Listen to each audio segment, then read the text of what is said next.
We announced at the end of June that's when Paul Heyman is going to get SmackDown and or he's going to get Raw, and Eric Bischoff is going to get SmackDown. Whatever, they're the executive directors. It's named on June 27th is when that becomes official. And it's written at the time, Heyman had expanded his role to become one of the key people in creative in recent months, attending SmackDown events, but he was still heavily focused on family and other projects. But this is very much a full-time role. The fact he's doing it tells you McMahon had to be paying him a lot. He recently took, he being Paul Heyman, his rightful place in the WWE Hall of Fame. Did you catch his induction speech? What'd you think? Twitter, bits of it. I didn't get to see all of it. I'm going to go back to Conrad. Why is Caitlin Clark the ratings bonanza she is? And we'll get to the Paul Heyman comments on that. But that's what I was watching Friday night and literally got lost into. I was in a hotel room, went to visit my daughter, had wrestling on one channel and the basketball game on another. I was double screening it. She's just a ratings juggernaut. What is it about her that is literally, it's not a little bitty rating. It's not up a little bit. It's transformative. Do you have an opinion on that, Conrad Thompson? Yeah, she's white. I'm not. She's the best. She's the best in WNBA player that's been white this good this early. I just think it's captivated. Like I'm not saying that to be controversial, but I'm saying no, you're not. But I'm curious. Okay, I don't think Eminem would have come out of the gate with as strong as sales. Don't get me wrong; he was going to be a star. Talent always rises to the top, but he got fast tracked because he was a white dude, and that was different in the hip hop world. Dre. Well, it's different in the NBA. I'm just saying, like, I mean, am I way off base? I know you're more of a basketball junkie than I am, but it's like people. I mean, like people were talking about boxing when they thought Tommy Morrison was going to be good.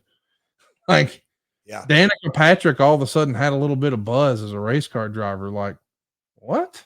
Now the difference here is Danica didn't win very many races. I think Caitlin Clark's going to win more than her fair share of games. And this is why I love doing the podcast. You know, Conrad, I love you, but I love picking your brain because you're not in. I'm in the basketball bubble, if you will. I mean, I'm into it, and my because I was like, now people. I mean, Conrad, on a Friday night, 14 million people watched that game. 14 million old white people. No, Conrad, that's what I'm saying. It's hitting every demo. My gut reaction was Steph Curry changed basketball. Yes. He did. There's no, you can like put a stake in the NBA. He changed the game. And they no longer want to drive. They want to shoot. So to me, Caitlin Clark is the first video game real life basketball player that the girls have seen. Well, there you go. I'm taking it's not a black or white thing. It is, oh, wow, I get to see this girl who's really like a video game, who fires it from 35 feet out and drains it. Yes, she's got a good team and all this. And the Larry Bird comparisons, how she can handle the ball, that doesn't get numbers. Karen's mother in her 70s watched the games. Kids are watching it, just all that. But Conrad, you just said, anyway. Paul Heyman's acceptance speech, that the parts that I called it, I expected nothing less. I mean, just to have coffee with him, he's an entertaining dude in so many ways. He's again, me and you have laughed and cut up, and his skill set. And I went back and me and Karen, when was that? We were having a conversation, whatever, and I just said, hey. For my money's worth, Paul Heyman and Sami Zayn set this whole bloodline thing up. And, you know, I mean, I think that those two characters really turned up the storyline emotional attachment to the bloodline. And Paul's facials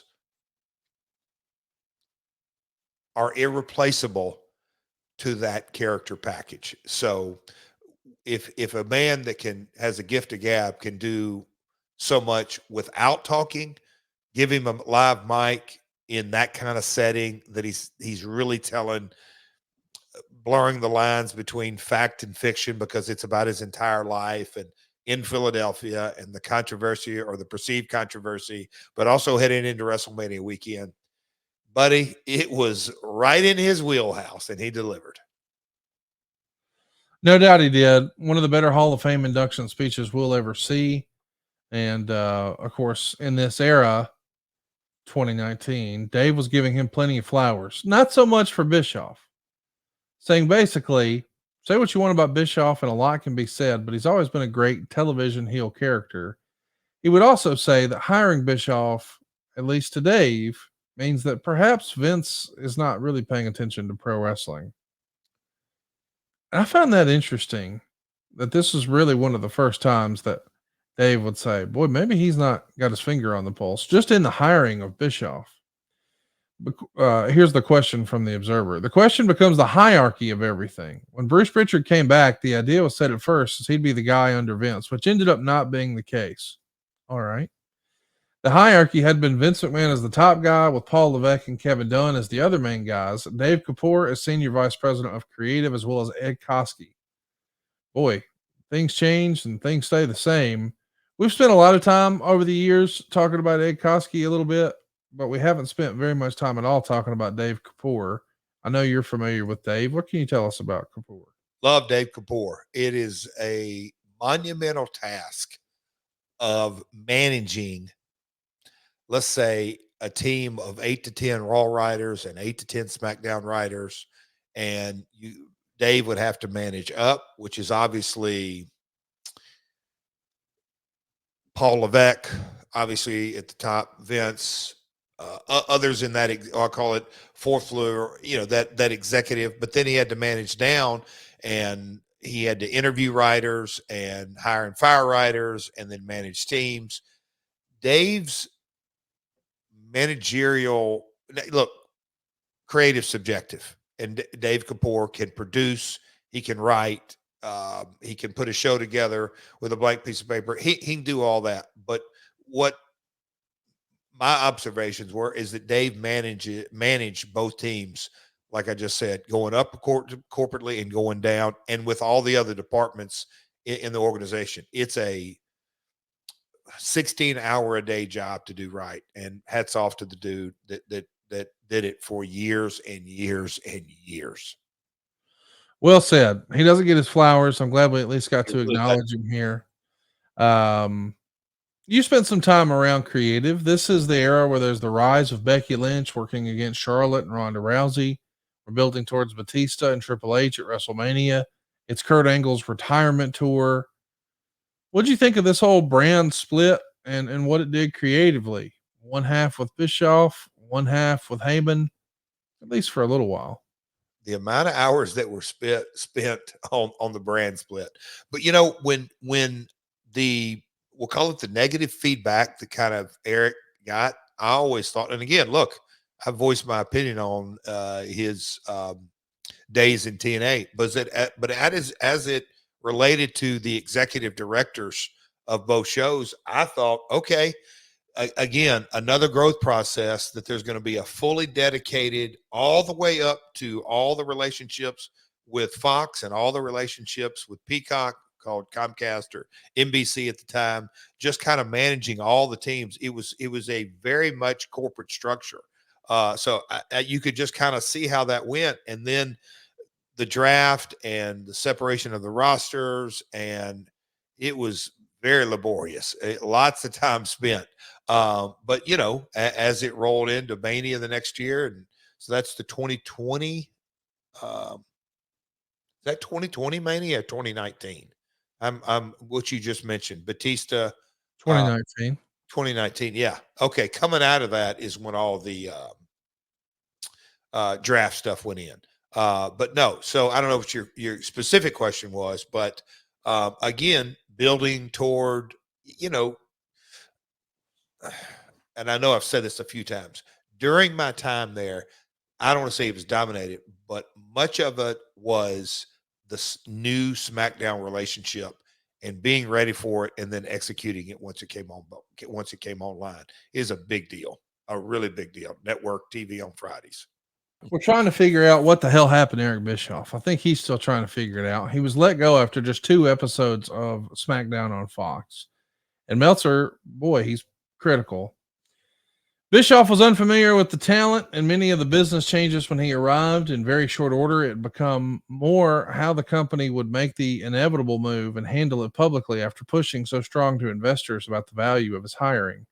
When Ryan Ward burned out as the head writer of SmackDown and Ed Koskey from Raw was moved over, a lot of people expected Bischoff to be the next casualty. He would continue. Ironically, it was Pritchard, who McMahon had hired several months earlier, who had pushed for Bischoff in that position.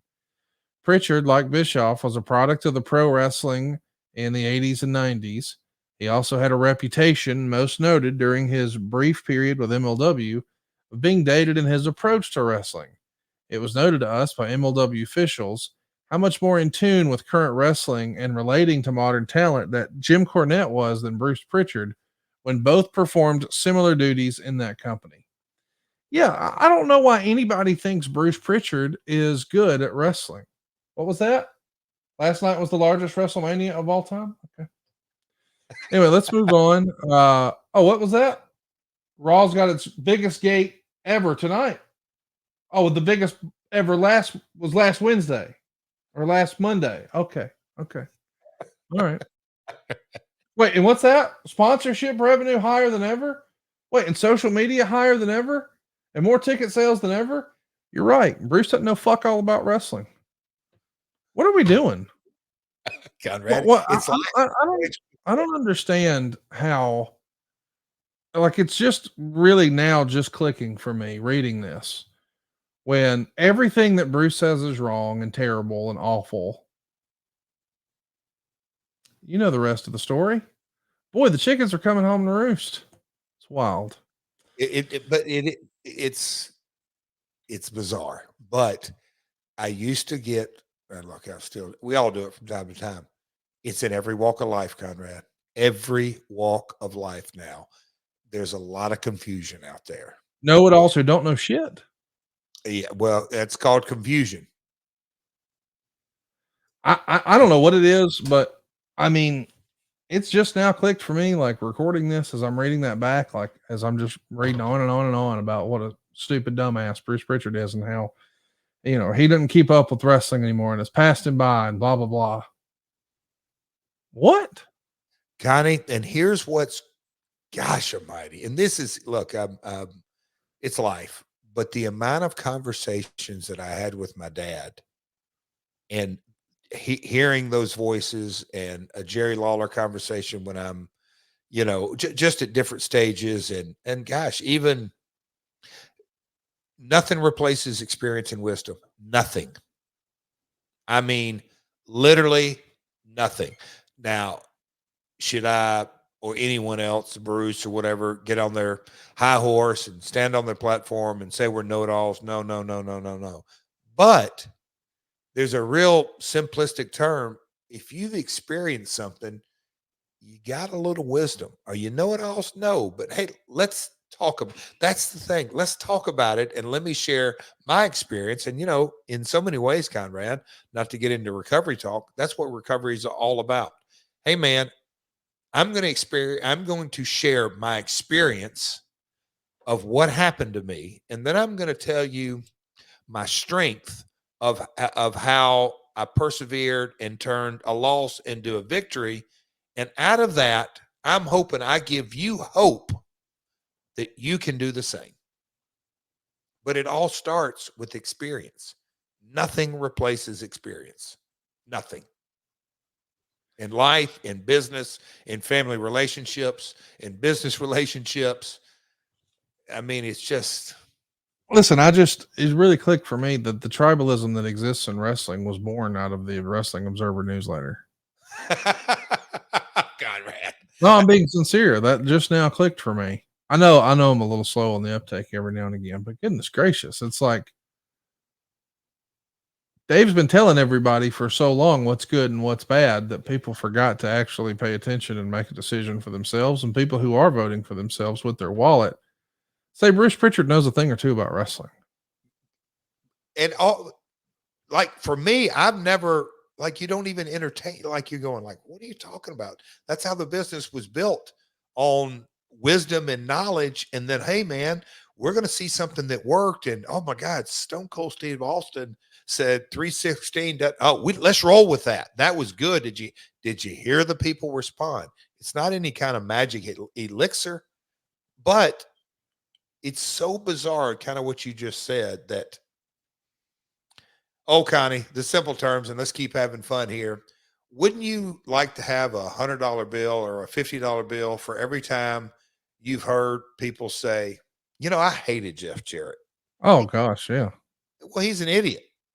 He's this, he's that, he's this and that. Oh, wait a minute. But they have preconceived notions. I think that's where you're Yes. going with it. Yes. The preconceived notions that are way off the mark. And they continue to be. Like, when Bruce was on TV hugging Cody the other night, there was negativity on social media. And it's like, Huh? what? Where does this come from? Like, you read something somewhere, but none of the parties involved. It's just amazing.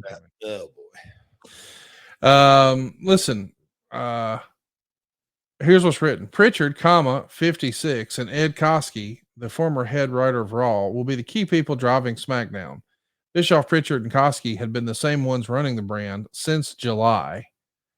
Man, 2019. It's so crazy to think, Bischoff's back, you're back, you're working behind the scene. You were in a WWE ring. Bruce is back. You're working behind the scenes with guys like Sanjay and Abyss. Who would have thought that? I mean, 2019's got to be one of the crazier years of your entire career. For sure. I mean, 2022 was bizarre. I mean, the pandemic was, yes, Conrad, but 2019, and look, my accountant I have the same accountant that I had when I was 18 years old. So it's safe to say he's seen every 1099 I've ever had, and gone through the journey. It was the big, I'll call it January of 2019 to December of 2019. Yes. Very grateful. Very, very, very grateful. It's, again, sometimes it's hard to put into words. When I finally, by the grace of God, made the decision to get out of my own self's way and kind of let God run the show, exceedingly and abundantly more than I ever could ask, think, or imagine.